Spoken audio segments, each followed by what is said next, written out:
Hello সবাইকে, সবাই কেমন আছেন অবশ্যই জানাবেন। অ্যান্ড চলে এসেছি আর একটা ভিডিও নিয়ে। তো সন্ধেবেলা হয়ে গেছে, সন্ধেবেলা হলেই মনটা কীরকম খাই খাই খাই খাই করে।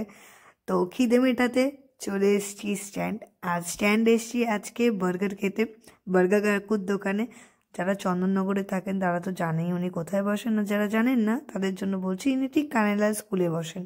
সরি, কানাইলাল স্কুলে না, কানাইলাল স্কুলের সাথে। এই দাঁড়া, চলে গেল দোকান।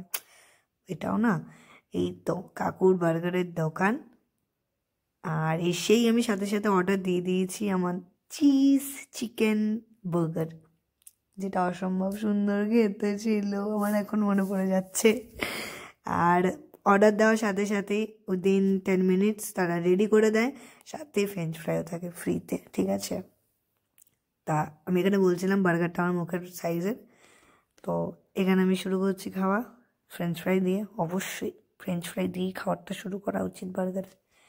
দেন বার্গারটাকে মাপছিলাম আমি যে কোন দিক দিয়ে খাবো। মাপতে মাপতে ঠিক হলো যে এদিক দিয়ে খাওয়াটা বেটার, সব কিছু আসবে মুখে একবারে। ওই বাইকটা নিয়ে আমার মনে হচ্ছে উফ কতদিন পরে খাচ্ছি। আমি এর আগে 2 দিন ঘুরে এসেছি, 2 দিনই বন্ধ ছিল, তার জন্য এরকম রিয়াকশান বেরাচ্ছে আমার।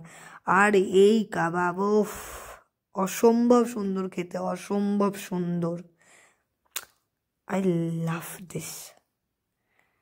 এই যে বাইটটা আমি মুখে নিচ্ছি, আমার এখনই জিভে জল চলে এসছে।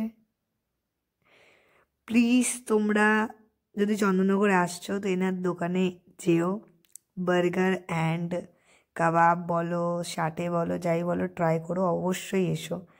তো সন্ধ্যের খাওয়া দাওয়া কমপ্লিট করে আমি চলে গেলাম বাড়ি। টাটা, আবার